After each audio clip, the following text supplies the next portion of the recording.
नमस्ते बच्चों, कैसे हैं आप सब। आज हम हिंदी व्याकरण एवं रचना प्रबोध से अध्याय 15 है मुहावरे और लोकोक्ति में से मुहावरों का अध्ययन करेंगे। और आज मुहावरों का ये अंतिम प्रकरण है ना। इसके बाद हम लोकोक्तियाँ पढ़ेंगे। तो पहला मुहावरा है श्री गणेश करना। श्री गणेश करना इसका मतलब होता है शुभ आरंभ करना, यानी कोई कार्य शुरू करना, है ना। हम कोई भी कार्य शुरू करते हैं, अच्छा कार्य, तो उसके लिए कहते हैं भी आज इस काम का श्री गणेश कर दिया। तो इसका वाक्य प्रयोग हम करेंगे। बोर्ड परीक्षाएं अब नज़दीक आ गई हैं, इसलिए रिवीजन का श्री गणेश मैंने आज से कर दिया, है ना। बोर्ड परीक्षा नज़दीक आ गई हैं, हम सोचते हैं पढ़ेंगे, लेकिन किसी दिन तो शुरुआत करनी ही होती है। तो किसी दिन अच्छे से मन से ये अच्छा मूड बना करके हम पढ़ाई शुरू कर देते हैं। तो आप समझ लीजिए कि आपने रिवीजन का श्री गणेश कर दिया। ठीक है। अगला मुहावरा है शीशे में मुंह देखना, यानी अपनी योग्यता पर जाना। कोई ऐसा होता है ना, कोई अपनी बड़ी बड़ी बातें कर रहा होता है और हमको लगता है ये कर ही नहीं सकता, तो उसको हम कहते हैं, मतलब उसकी योग्यता दिखाने के लिए, बताने के लिए कि भी तुम इतने योग्य हो भी कि नहीं। शीशे में मुंह देखा, है ना, कि भी शीशे में मुंह देखा तुमने अपना, जो इतनी बातें कर रहे हो।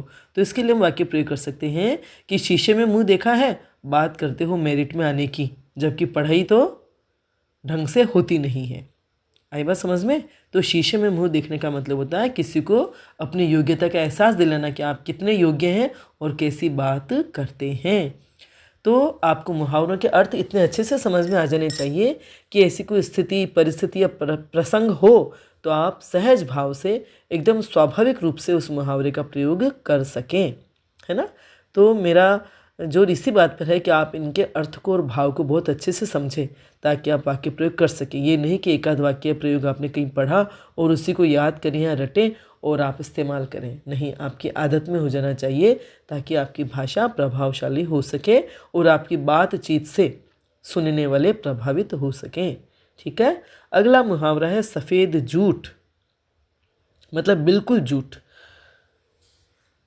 ऐसा झूठ मतलब जिसमें सत्य का अंश है ही नहीं। एक तो आप कुछ मिला जुला कर झूठ बोलते हैं, लेकिन सफ़ेद झूठ ऐसा होता है कि जो बिल्कुल झूठ ही होता है ना, और वो पकड़ में भी आ जाता है। ऐसा झूठ होता है जो पकड़ में भी आ जाता है आसानी से। तो इसका वाक्य प्रयोग करेंगे हम, जैसे उसे घर जाना था सो सफ़ेद झूठ बोलकर निकल गई कि मुझे शादी में जाने के लिए आज ही निकलना है। उसे घर जाना था सो सफ़ेद झूठ बोलकर निकल गई कि मुझे शादी में जाने के लिए आज ही निकलना है। बस घर जाना था, शादी में जाना नहीं था, लेकिन वो शादी की बात कह करके निकल गई। लेकिन बाद में पता चल ही जाता कि भी ये तो सफ़ेद झूठ था, मतलब उसने बिल्कुल सरासर झूठ बोला। ठीक है। अगला मुहावरा है सब्ज बाग दिखाना, यानी झूठे आश्वासन देना या झूठे स्वप्न दिखाना, है ना। झूठी झूठी बात करके किसी को झूठे स्वप्न दिखाते हैं तो कहते हैं सब्ज बाग दिखाना। वाक्य प्रयोग करेंगे। राजनेता जनता को सब्ज बाग दिखाकर अपने लिए वोट जुटाते हैं। जो राजनेता होते हैं अक्सर वे जनता को सब्ज बाग दिखाकर अपने लिए वोट जुटाते हैं। मने वे झूठे आश्वासन देते हैं, झूठे स्वप्न दिखाते हैं कि हमें आप चुन लेंगे या हम जीत जाएंगे तो हम आपके लिए ये काम करेंगे, ये काम करेंगे, ये काम करेंगे, है ना। तो इससे वो झूठे आश्वासन देते हैं। ठीक है, समझ में आ रहा है। अगला मुहावरा है सिर आंखों पर लेना, यानी सम्मान देना। सिर आंखों पर लेना, किसी को सिर आंखों पर बिठाते हैं, सिर आंखों पर लेते हैं, मतलब उनकी हम इज्जत करते हैं, बहुत सम्मान करते हैं। तो वाक्य प्रयोग करेंगे क्या। जीजाजी 2-2 साल में एक बार आते हैं। जीजाजी 2-2 साल में एक बार आते हैं, सो जब आते हैं सब उन्हें सिर आंखों पर लेते हैं। अगर कोई आए दिन आएगा तो कोई पूछेगा भी नहीं, लेकिन वो 2-2 साल में एक बार आते हैं तो उन्हें सभी सिर आंखों पर लेते हैं, यानी उन्हें बहुत सम्मान करते हैं उनका। अगला मुहावरा है सिर मुड़ाते ही ओले गिरना, कार्य प्रारंभ करते ही बाधा आना। सिर मुड़ाया और ओले गिरे, यानी सिर मुड़ाया, गंजी खोपड़ी हुई और ओले गिरे तो चोट लग जाती है ना। तो इससे ये अर्थ है कि कार्य प्रारंभ करते ही बाधा आना। वाक्य प्रयोग होगा नई स्कूटी खरीदी थी, आज कॉलेज गया कि रास्ते में एक्सीडेंट हो गया। इसे कहते हैं सिर मुड़ाते ही ओले गिरे, है ना, कि भाई स्कूटी खरीदी और आज ही कॉलेज गए और आज ही एक्सीडेंट हो गया, तो सिर मुड़ाते ही ओले गिरने वाली बात हो गई। अगला मुहावरा है सिर उठाना यानी विरोध करना, है ना। सिर उठाना यानी विरोध करना। मुख्यमंत्री ने कार्यभार संभाला ही था कि विरोधी सिर उठाने लगे, है ना, उनका विरोध करने लगे किसी न किसी बात को लेकर के। अगला मुहावरा है सूख कर कांटा होना यानी बहुत दुबला हो जाना, अत्यधिक दुर्बल, सूख कर कांटा होना। तो इसका वाक्य प्रयोग क्या करेंगे हम, जैसे पहले बहू की मृत्यु हुई और अब बेटा भी बीमारी से चल बसा, बेचारी माँ गम के मारे सूख कर कांटा हो गई, है ना। घर में एक बार बहू की मृत्यु हुई, फिर बेटा भी चला गया, तो माँ गम के मारे सूख कर कांटा हो गई यानी बहुत ही दुबली हो गई।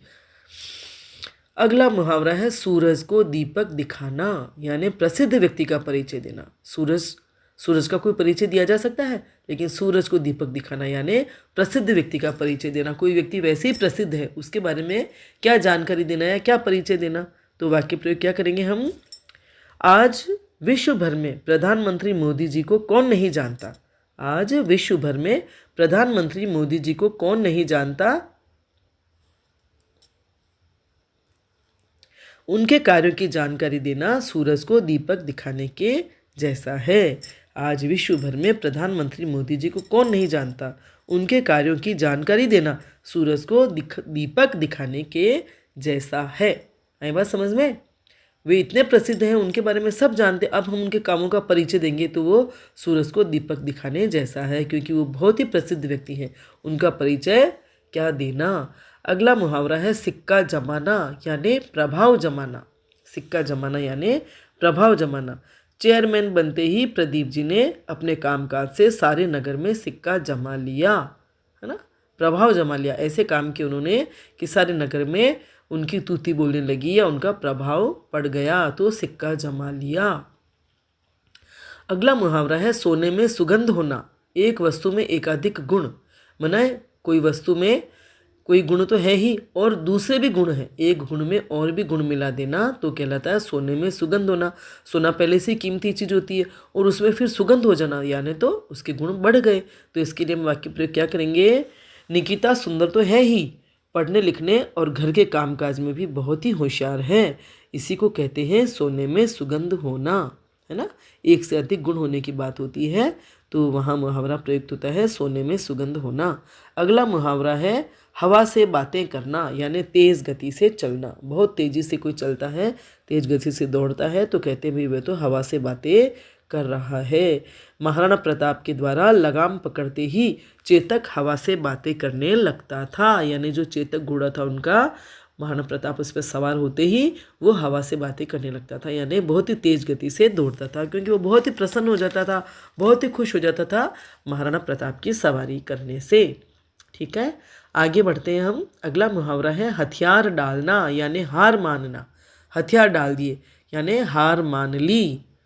तो इसका वाक्य प्रयोग होगा महाराणा प्रताप की सेना के आगे मुगलों ने जल्द ही हथियार डाल दिए। महाराणा प्रताप की सेना के आगे मुगलों ने जल्द ही हथियार डाल दिए।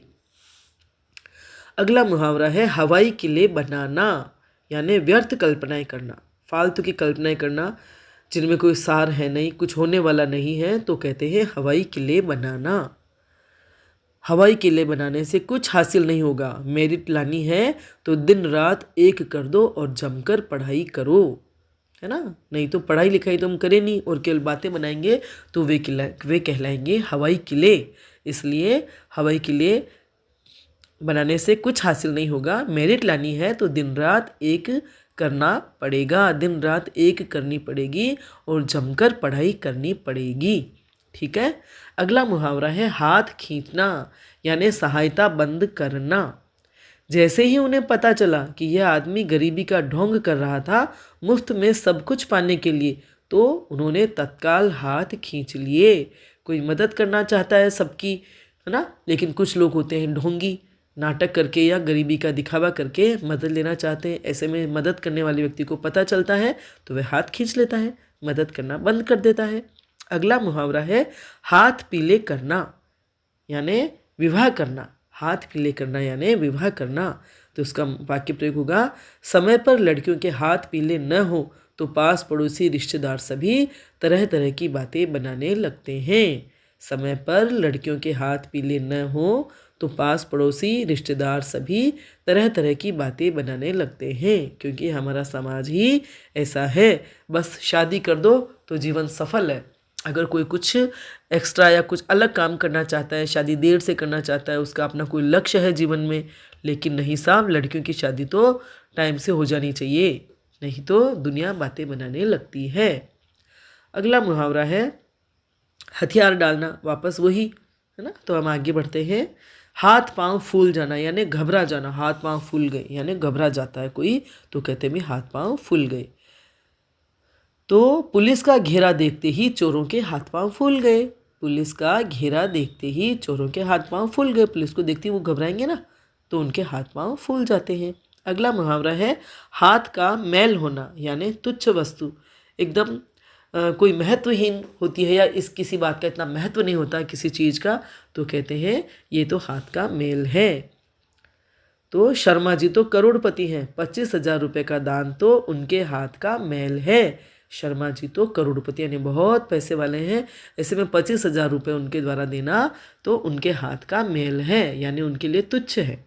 अगला मुहावरा है हाथ मलना यानी पश्चाताप करना, किसी बात पर पछताना। उसकी बस छूट गई और शादी समारोह में जाने से वह रह गई। अब हाथ मलने के सिवाय उसके पास चारा ही क्या है ना। अब हाथ ही मलना है, बस छूट गई, समय निकल गया, तो अब शादी वो अटेंड नहीं कर सकती। अगला मुहावरा है हाथ को हाथ न सूझना यानी घना अंधकार होना। हाथ को हाथ भी नहीं सूझता, इस हाथ को पता नहीं चलता कि दूसरा हाथ कहाँ है या क्या कर रहा है, इतना अंधेरा है, तब कहते हैं हाथ को हाथ न सूझना।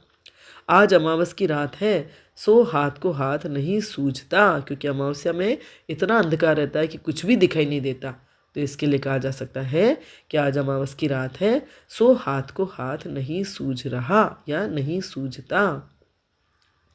अगला मुहावरा है हवन करते हाथ जलना यानी भलाई करते बुरा होना। अच्छा काम करने में भी बदनामी मिलना या अच्छा काम करते हुए भी बुरा भला सुनने को मिलता है, तो कहते हैं हवन करते हाथ जलना।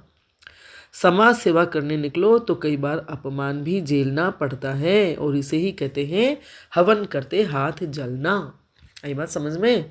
अगला मुहावरा है हाथ बटाना यानी मदद करना। तो बच्चों को घर में अपने मम्मी के कामकाज में हाथ अवश्य बटाना चाहिए। बच्चों को घर में अपनी मम्मी के कामकाज में हाथ अवश्य बटाना चाहिए। अगला मुहावरा है हाथ पैर मारना यानी प्रयास करना। हाथ पैर मारना यानी बहुत प्रयास करना। उसने बिजनेस जमाने के लिए हाथ पैर तो बहुत मारे किंतु सफलता नहीं मिली। उसने अपना बिजनेस जमाने के लिए हाथ पैर तो बहुत मारे, बहुत कोशिश की, लेकिन सफलता नहीं मिली। आई बात समझ में। तो आपको इन मुहावरों के अर्थ भी समझ में आगे होंगे और वाक्य प्रयोग से बहुत ही अच्छे से समझ में आगे होंगे। वाक्य भी, अर्थ भी और वाक्य प्रयोग करना भी आपको आ गया होगा।